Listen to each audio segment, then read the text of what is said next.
News చూస్తున్నాం. Iran Israel యుద్ధం నేపథ్యంలో మరొక బిగ్ ట్విస్ట్ నెలకొంది.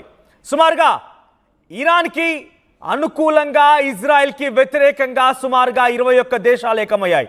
అయితే ఈ మీటింగ్ కూడా జరిగింది. ఎమర్జెన్సీ మీటింగ్ కాల్ చేశారు 21 దేశాలు. 2 రోజుల క్రితమే ఈ మీటింగ్ జరిగింది. ఫారెన్ అఫైర్స్ మినిస్టర్, అన్ని దేశాలకు సంబంధించిన ఎక్స్టర్నల్ అఫైర్స్ మినిస్టర్స్ అందరూ కూడా భేటీ అయ్యారు. కానీ చాలా ఆలస్యంగా ఈ ఘటన వెలుగులోకి వచ్చింది. ఇది కూడా ఇప్పుడు పాకిస్తాన్ ఫారెన్ అఫైర్స్ మినిస్ట్రీ నుంచి ఒక లెటర్ విడుదలైంది. ఆ లెటర్ ఆధారితంగానే ఈ విషయం బయటికి పొక్కింది. సో 21 దేశాలు ఇరాన్కి మద్దతుగా నిలబడ్డాయి. 21 దేశాలకు సంబంధించి ఆ పేరు కూడా మీకు చెప్పే ప్రయత్నం చేస్తాను. దాంట్లో అరబ్, ఆఫ్రికన్ అండ్ ఇస్లామిక్ దేశాలు కూడా ఉన్నాయి. ఇక్కడ ఈ యుద్ధం నేపథ్యంలో వారంతా కూడా భేటీ అయినట్టు తెలుస్తోంది. దాంట్లో middle east zone free for nuclear weapons and other weapons of mass destruction. Middle east కంట్రీస్ని న్యూక్లియర్ వెపన్స్ నుంచి, అదర్ మాస్ డిస్ట్రక్షన్స్ నుంచి ఫ్రీగా చేయాలి, దాని ఒక స్వతంత్రంగా చేయాలని ఒక ఆలోచనతో వారంతా ఏకమైనట్టు తెలుస్తోంది. అయితే ఇక్కడ ఇజ్రాయెల్ మాత్రమే ఒకే ఒక్క దేశం నాన్ ప్రిలిఫరేషన్ ట్రిటీ ఎన్పిటి పైన సంతకం చేయకుండా ఉంది. అయితే ఇరాన్ సంతకం చేసింది, కానీ తాము ఎప్పుడైనా ఆ ట్రిటీ నుంచి బయటికి వైదొలుగొచ్చేటువంటి ఒక ఆలోచనతో ఉంది. కాబట్టి ప్రస్తుతానికి ఇరాన్ న్యూక్లియర్ వెపన్ని వాడుతానని చెప్తోంది. కానీ ఇజ్రాయెల్ సంతకం చేయలేదు. ఇరాన్ ప్రయోగించదు మాకు నమ్మకం అని, కానీ ఇజ్రాయెల్ ప్రయోగిస్తోంది, చాలా దాష్టికంగా ప్రవర్తిస్తోందని చెప్పి 21 దేశాలు చెప్తున్నాయి. ఇంతకీ ఆ 21 దేశాలు ఏంటి అంటే కనుక ఈజిప్ట్, సౌదీ అరేబియా, టర్కీ. ఒకసారి మీకు మ్యాప్ ప్లే చేస్తాను, ఒకసారి పీసీఆర్ మ్యాప్ ప్లే చేయండి. ఎస్, రైట్ సైడ్ బాక్స్లో ఒకసారి ఆ మ్యాప్ గమనించండి, మ్యాప్ని హోల్డ్ చేయండి. దాంట్లో చూడండి Egypt, Saudi Arabia, Turkey, Qatar, Jordan, UAE, Pakistan, Bahrain, Algeria, Mauritania, Libya, Iraq, Kuwait, Oman, Sudan, Somalia, Djibouti, Comoros, Gambia, Chad and Brunei. ఈ 21 దేశాలు ఇరాన్ వైపు వెళ్ళబడుతున్నాయి. వారంతా కోరుకుంటుంది ఒకటే, మిడిల్ ఈస్ట్ కంట్రీస్ న్యూక్లియర్ ఫ్రీగా, at the same time mass destruction with other weapons. ఇటన్నిటి విషయంలో అసలు యుద్ధం జరగకూడదు, న్యూక్లియర్ ప్రయోగం జరగకూడదు, ఏ ఇతర వెపన్స్ అయినా ఉపయోగించి అక్కడ మారణ హోమం సృష్టించకూడదు. ఇది వాళ్ళు కోరుకునేది. సో ఈ లక్ష్యంగానే 2 రోజుల క్రితం అంటే జూన్ 17న వీరంతా కూడా ఏకమైనట్టు తెలుస్తోంది. వీరంతా కూడా ఒక మీటింగ్కి హాజరయ్యారు. ఆలస్యంగా ఈ విషయం వెల్లోకి వచ్చింది. అయితే ఇప్పుడు ఆ విషయాన్ని కూడా వెల్లడించింది ministry of foreign affairs Pakistan. పాపిస్టి పాకిస్తాన్ నుంచి ఆ లెటర్ విడుదలైంది. ఆ లెటర్లో మళ్ళీ మీరు గమనించండి, లెటర్లో కనిపిస్తున్నటువంటి విధంగా in the light of rapidly evolving regional developments and the unprecedented escalation of tensions in the Middle East. So middle east కంట్రీస్లో పెద్ద ఎత్తున ఆందోళన కలిగించే విధంగా పెద్ద ఎత్తున ఒక యుద్ధం జరుగుతోంది. ఆ యుద్ధానికి సంబంధించి ఈ యొక్క విషయాన్ని ర్యాపిడ్గా ఎవాల్వ్ అవుతున్నటువంటి ఈ డిస్ప్యూట్స్ని కంట్రోల్ చేయడంలో భాగంగా మేమంతా ఏకమయ్యామని చెప్తున్నారు. దాంట్లో on going military aggregations of Israel against Iran.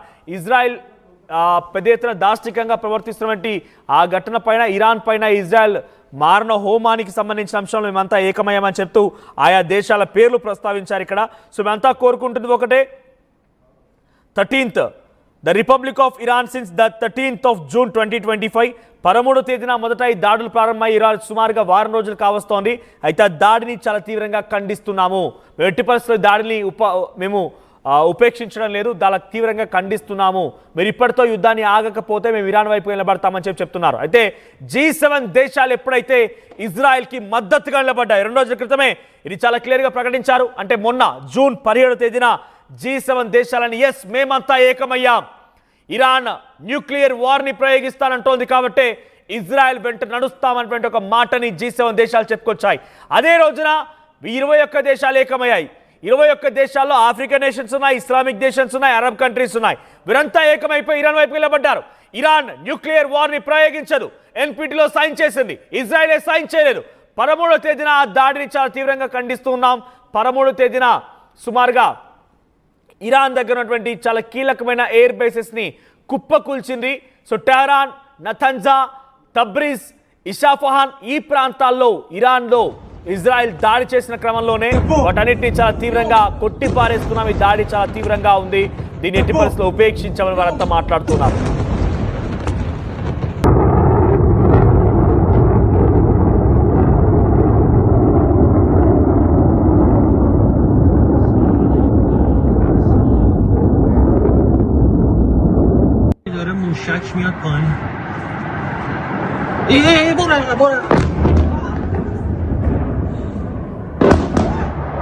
Right.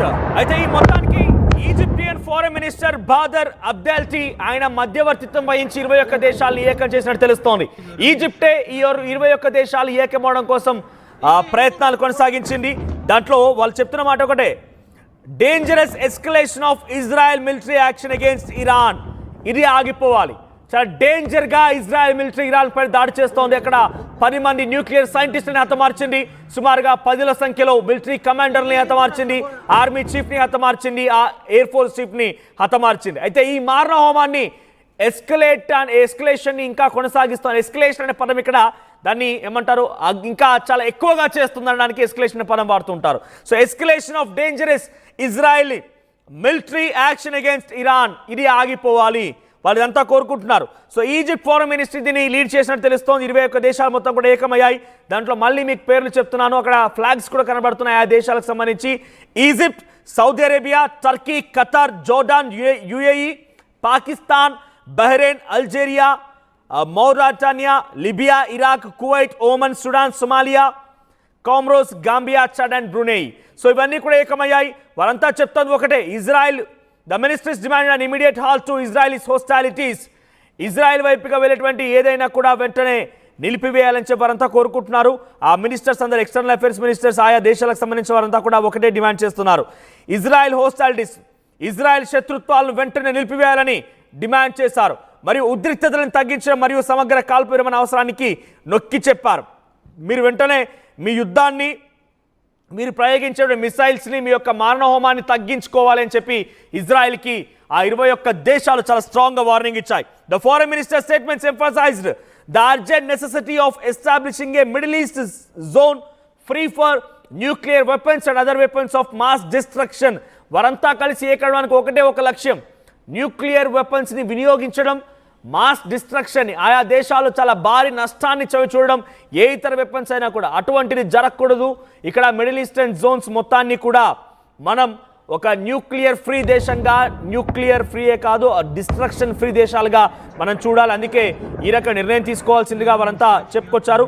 So ప్రస్తుతం మీరు చూస్తున్నటువంటి ఈ లెటర్ ఎవరు రిలీజ్ చేశారు తెలుసా? పాకిస్తాన్ రిలీజ్ చేశారు.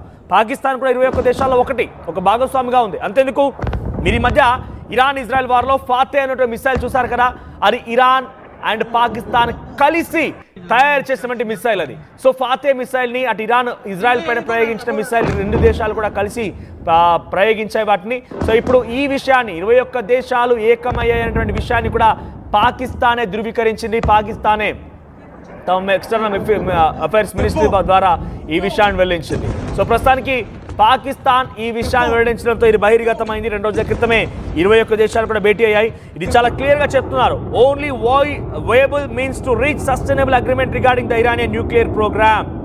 సో ప్రస్తుతానికి ఇరాన్ ఆల్రెడీ న్యూక్లియర్ ప్రోగ్రామ్ పైన సంతకం చేసింది కాబట్టి తనను తాము రక్షించుకోవడం కోసం మాత్రం ఈ రకంగా మాట్లాడుతోంది. కానీ అక్కడ న్యూక్లియర్ ప్రయోగం జరగదు, మేము హామీ ఇస్తున్నాం. కానీ ఇజ్రాయెల్ మాత్రం డెఫినెట్గా వెనక్కి తగ్గాల్సిందే, ఈ దాడిలో వెనక్కి తీసుకోవాల్సిందే, లేదంటే అంతా ఏకమైపోయి ఇజ్రాయెల్ అంత చూస్తామనేటువంటి ఒక వార్నింగ్ కూడా ఇస్తున్నారు. ఎస్, ఇప్పుడు ఎగ్జాక్ట్గా డొనాల్డ్ ట్రంప్ యొక్క ట్రిక్ మీకు అర్థమైందా?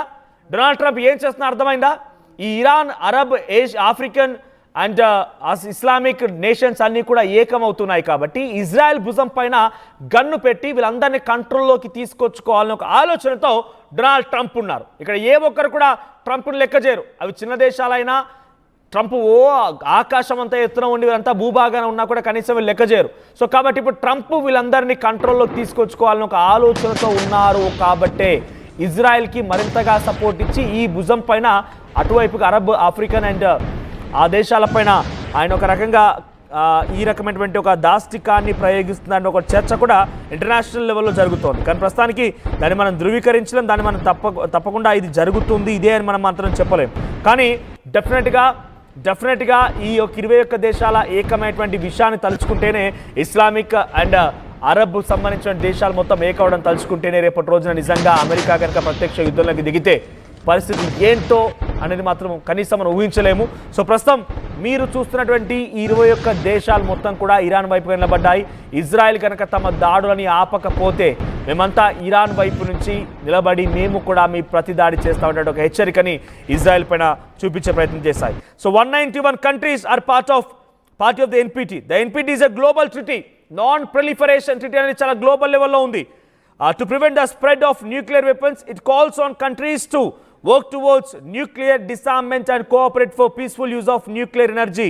A total of 191 countries are a party of NPT. NPT అనేది నాన్ ప్రొలిఫరేషన్ ట్రీటీ అనేది ఇది ప్రపంచ దేశాలన్నిటికీ వర్తిస్తుంది. ఎవరు కూడా న్యూక్లియర్ వార్ని ప్రయోగించకూడదు, న్యూక్లియర్ వెపన్ని ప్రయోగించకూడదు, అశాంతిని తీసుకురాకూడదు, ఇది అందరికీ వర్తిస్తుంది. కానీ ఇజ్రాయెల్ మాత్రం దాన్ని పట్టించుకోకుండా దాడులు చేస్తోందనే మాటని 21 దేశాలు చెప్తున్నాయి. Israel is the only country in the middle east that not signed NPT. Israel అనేటువంటి ఒకే ఒక దేశం మాత్రం ఎన్పిటి పైన సైన్ చేయలేదు. ఇరాన్ ఈజ్ సెక్షన్ సిటీ పైన న్యూక్లియర్ వెపన్ని ఉపయోగించేటువంటి ఆ డీల్ పైన కనీసం సంతకం చేయలేరు. ఇరాన్ సంతకం చేసింది, కానీ అత్యవసర పరిస్థితుల్లో దాని నుంచి ఆ ఒప్పందం నుంచి బయటికి రావచ్చు అనేటువంటి నిబంధనని వాడుకుంటోంది. కానీ ఇజ్రాయెల్ మొత్తానికి సైనే చేయలేదు. మొదటిగా దాడి ప్రారంభించిన ఇజ్రాయెలే, ఇప్పుడు కూడా భీకరంగా దాడులు చేస్తోంది ఇజ్రాయెలే. మేమంతా ఇరాన్ వైపుగా ఉన్నాం, ఇరాన్తో కలిసికట్టుగా మేము కూడా పోరాడతామనేటువంటి మాటను మాట్లాడుతూ పెద్ద ఎత్తున వారంతా కూడా మాట్లాడుతున్న పరిస్థితి కనబడుతుంది. ప్రస్తుతానికి 21 దేశాలు ఇరాన్ వైపు నిలబడ్డాయంటే రేపటి రోజున డైరెక్ట్గా కనుక ఆల్రెడీ ఇప్పటికే అమెరికా కొంత యుద్ధ సామాగ్రిని ఇరాన్ వైపుగా తరలిస్తున్నట్టుగా కొన్ని చర్చలు జరుగుతున్నాయి, కొన్ని రకాలుగా వార్తలు ప్రచారంలో ఉన్నాయి. కాబట్టి అది కనుక నిజంగా జరిగితే 21 దేశాలు కలిసి పెద్ద ఎత్తున అమెరికాకు వ్యతిరేకం కూడా నిలబడే అవకాశం ఉంది. ఒక భారీ పెద్ద యుద్ధమే జరిగే అవకాశం కనబడుతోంది. నిజంగా తలుచుకుంటేనే కాస్త ఆందోళనకరంగా కూడా ఉంది. చూద్దాం మరి ఏం జరుగుతుందో.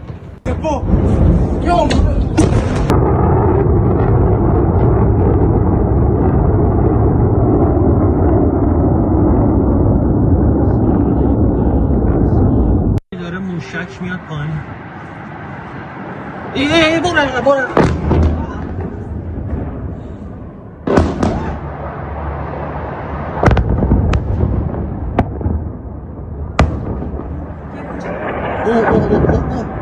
برو داره موشک میاد پایین. برو